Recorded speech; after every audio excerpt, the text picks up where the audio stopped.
So anyway, the game just kind of glitched out when this screencast was starting up, but otherwise, we left off with what episode 14 and 15, day 14, 15 of the video series I've been watching. There's War, and this is kind of where this left us off at. We had the same general game as we had the episodes before that, um, but we reorganized a lot of the codes so it was a little bit nicer, cleaner, better to update and maintain over the course of the game and how it kind of changes over time, and like the stuff that we did last week, and we're going to kind of continue today a little bit, making some more polymorphic or multi-functioned customizable functions for each entity in here, like the player, the enemy. That pretty much means kind of the way we're setting things up would make it pretty easy to like create a different type of enemy. Like there's boss enemies or your general run-of-the-mill enemies. You can set those up a lot easier if you have things kind of written in an object-oriented way, which is kind of what we did with all that, grouping similar things together. Like the actors, we said were the enemies and the players because they can behave similarly. They can shoot bullets in this case, they can have hit points, they can live, they can die, all that kind of stuff. So, what we're going to do is add a little bit more of this polymorphic stuff, and then we're going to get into some graphics with the game. So when I go to day 16 and 17, I have images now for my objects instead of the kind of old school, which right now that definitely looked a lot more pleasant than this. But we're going to figure out how to create image files in memory and then access them so we can use them for our objects instead of having to rely on like draw a rectangle and that kind of thing. Okay, so let's take a look at some of the code. Let's look at the polymorphic stuff here first. So, the other thing that was done in this episode too is, we were starting to get a really long file. Everything was very long. I had to scroll for a long time to get to different places, but as your games, your programs get longer, you can split them into different files. Like right now, I just have a file called entities, and it's got a bunch of JavaScript. That's why it's .js. That helps the computer know, as well as you, that this is a JavaScript file. It's the language that it's written in. And we have what usually would be called index.html. That's kind of like your starting point, your main jumping into point, the one that you're going to open, but I've been calling it whatever day it is. But this contains the actual game functionality. So one of the things how you can split these into files is you can actually tell the browser, in this case, that you don't just have one set of scripts, you have two. So one of what I have here with this thing is just saying here, this starts a script in HTML. The little carrots on both sides tell it that it's starting. And when you have the same thing with a, I don't know, what is that, a backslash, whatever one that is, that means that this is the end of the script. And I had all of my code in here before. I had all the stuff that was in this file was in this one script. But that just gets lengthy, and it's better to be able to organize things. Like I would assume eventually if we get big enough code, it would be worthwhile splitting things up into enemies and players and upgrades and bullets having their own file. But all we did so far is created one that had all the entity stuff in it, and you have to essentially tell the browser where to find it. So I say script the source src equals js/entities.js, and then I end scripts. What this does is it essentially tells the browser to look in this file and import everything that's there and use that code. So it loads it into memory so you can use it and it runs it. How you structure this though, like in a game file, if I go here, hey, like when you download any game, you're going to have tons of different folders and files and all sorts of stuff, especially if it's a pretty complicated game. But I just have a file structure. I have my index file or my main file. I just called it test game day 16 and 17. I'm going to have all of my JavaScript stuff in the JS folder, and all of my images that I'm going to use are going to be in the img or image folder.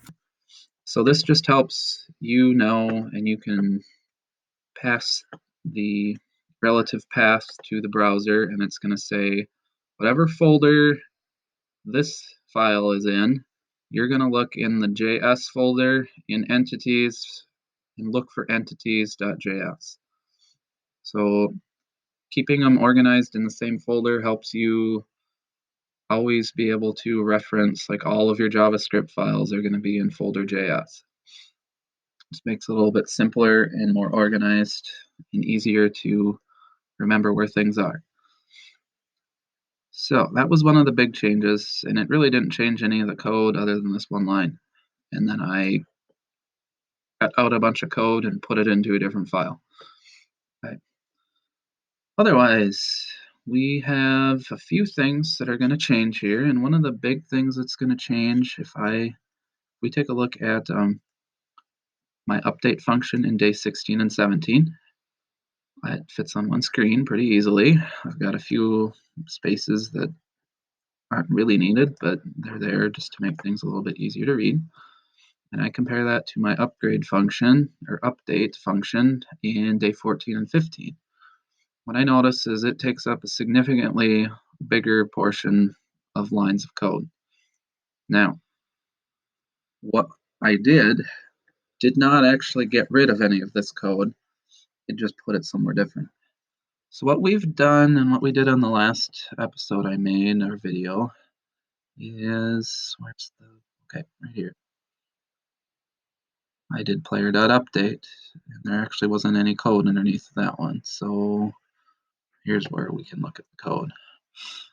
After upgrade list, whatever upgrade it is, the I is just an index value or an ID for the upgrade. You do all of this stuff here, right until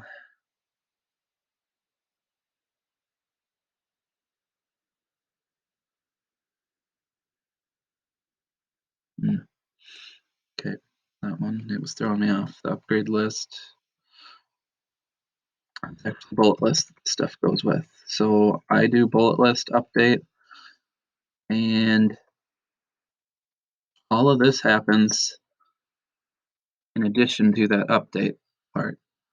So what I can do instead is I already call this update function for my bullet list. Why don't I shove all this code in that update function, and then all I need to do, which you can see on this part, is just call bullet list update. It makes some of your functions a lot shorter, which makes them easier to read, easier to understand, easier to keep track of and maintain and update and make changes to. So that's exactly what I did here. If I find my bullet list in my JS file here, because that's where all the entity stuff is, we're going to see all this code got moved to that particular area. So I'm just going to close these until I get to the bullets. Okay, so now I look at my update function, and you remember last time we need to do the original update function first. Should fix this. Okay. I'm actually kind of curious about what that is. No, I'll look into that later. All I did here is I created a variable called super update, which goes to entity right here, and it looks at update, the update function here. Self, remember, is just a kind of placeholder that you use for referring to the object you're dealing with right now, itself, pretty much. And we update position and we draw. So those are the two things that every entity has got to do. It's got to update its position and it's got to draw itself. So we still need to do that. So I'm going to save that to this variable super update. It's that update position and draw the object itself. But I need to do extra stuff. So I save it first. The moment I run this code, the compiler runs this code, it erases the original update function. It's no longer there. So that's why I had to save it first right here. Then I call super update, the thing I just saved. And I go in and I do all that extra stuff. I make my timer go up by 1 because bullets are only around for 100 frames and then they disappear. Right now I've got the collision part commented out, which is one of the big issues with the game right now. Like the bullets don't actually do anything, they just float around. And it's because this stuff hasn't been fully updated yet and it hasn't been fixed because right now you can see that this only deals with enemies. It doesn't have anything to do with players. So there's nothing in here about if a player gets hit by an enemy's bullet, what happens then.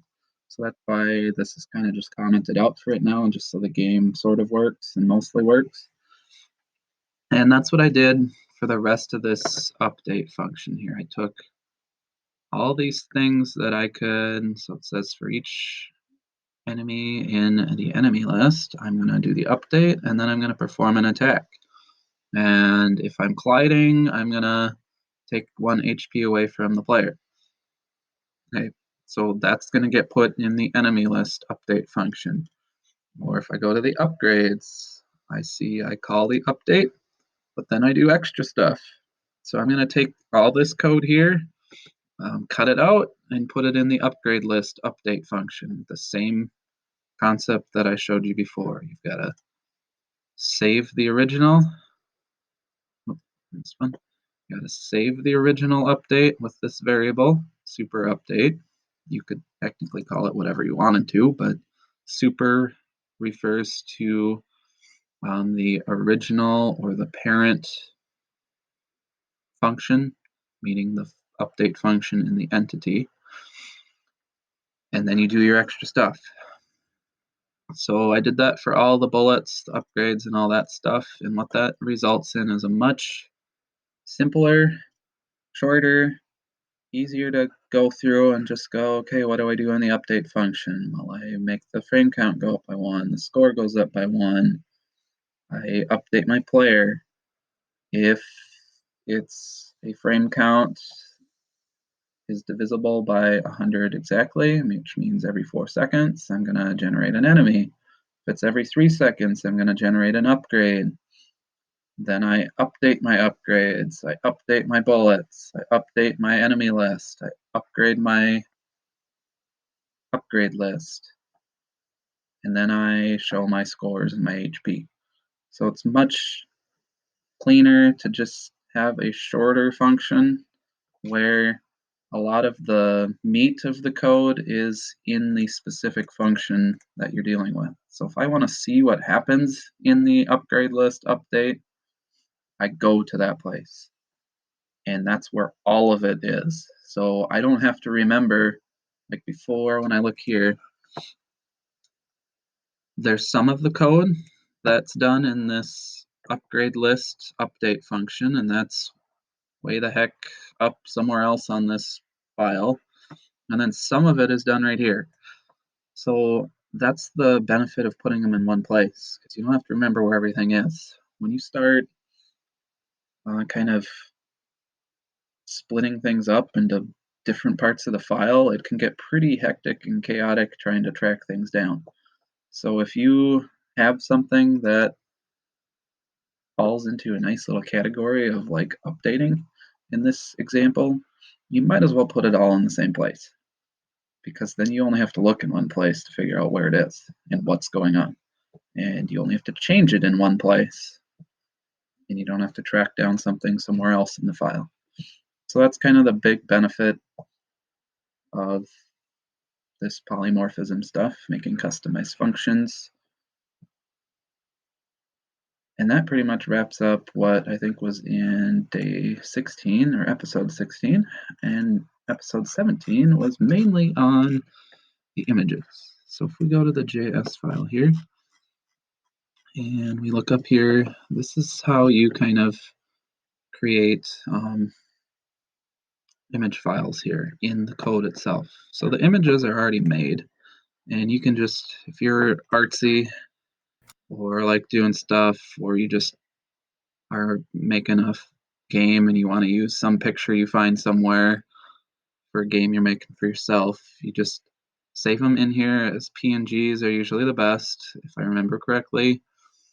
PNGs allow you to save just the colored pixels, and anything that's like white on these pictures doesn't show up as white when you use them. So it lets you just have the object itself without having this awkward little white box going around with your image too, which kind of looks gross and nasty and tacky. So that's why they're all PNGs, but you just put your images in there, and these are the ones I'm going to use. I've got them named appropriately, which helps out with just keeping things straight. But how I use them, I can't just say use this image in this source here. What I have to do is actually create a space in the computer's memory to hold that image, be able to use it. So what I've got here is I created an image list essentially. So I said capital IMG, and I've got these brackets, which means I'm going to have more than one thing stored in this variable. It's a list of things. Okay, so I can put image.player, and I named it .player because it's going to be a new image that tells the computer to make a new space in memory for something different.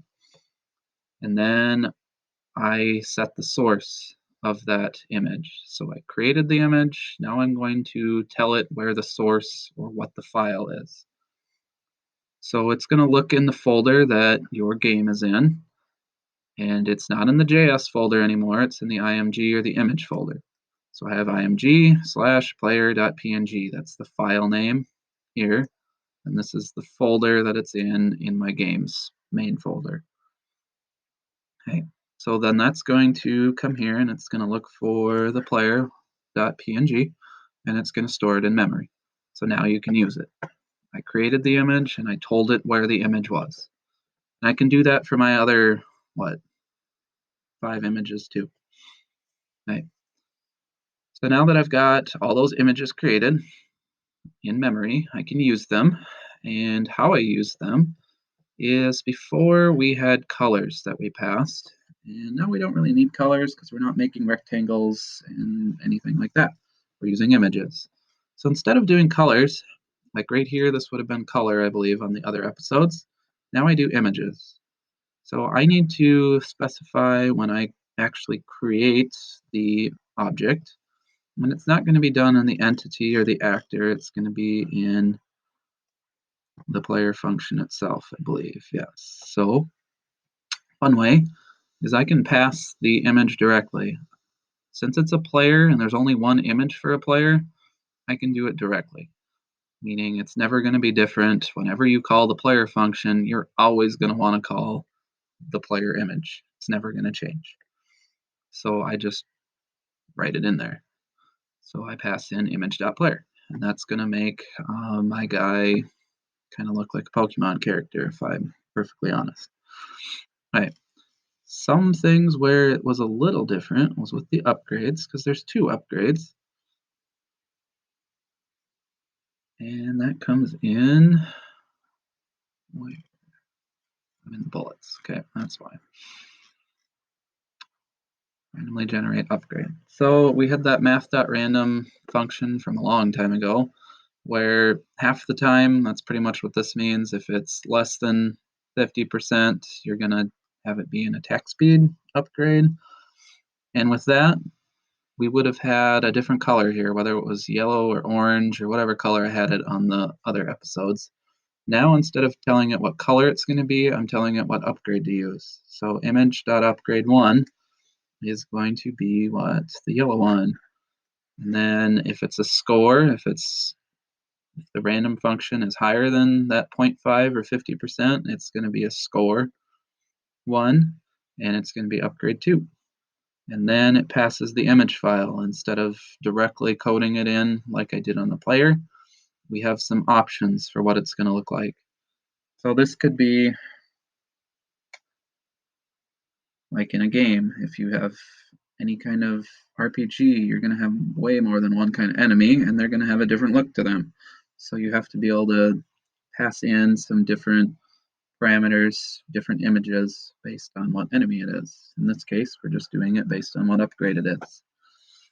So that's the main thing there. So instead of, if we go to the draw function now, that might be a good place to go actually.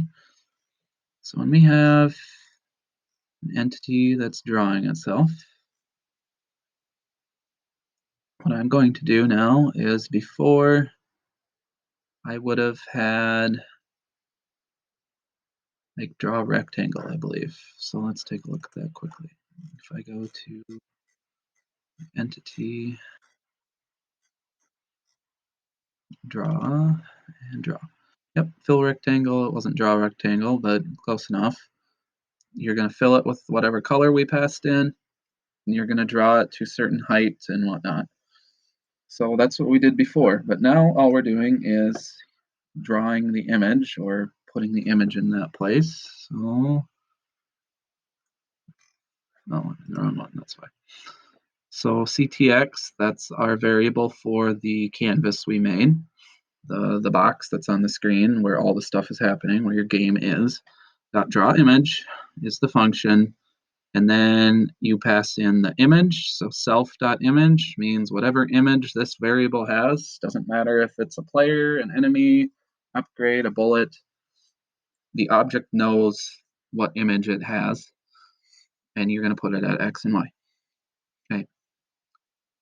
And then CTX restore is going to kind of refresh the screen more or less. Okay. So if we look at this, some things where we're going to go next actually, and it's pretty apparent and obvious. One of them is the bullets still don't really work, which was because they're commented out. But there's some really obvious issues with size of images. Like the upgrades are huge. The player is probably one of the smallest things on here, and the bullets are bigger than the player by a lot. Some of the other issues are if I go up to an upgrade,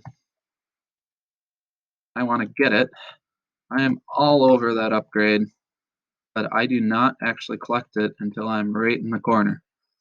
So what this is telling us is images to the computer. X and Y is the very top left corner of the image. So in order for me to get the upgrade, I have to go to the top left of the image. And we need to kind of change the logic, the programming, to let me be able to get a slide with an object when I'm actually hitting the image and not just a specific point on it, like the top left. There was another thing that I've seen on the episodes that I've watched of this, as well as I just saw it here, where sometimes the bullets do that and they freak out. They get stuck on the left side. So there must be something goofy going on there too with our collision logic as well. Otherwise, stay tuned for the next episode and thanks for watching.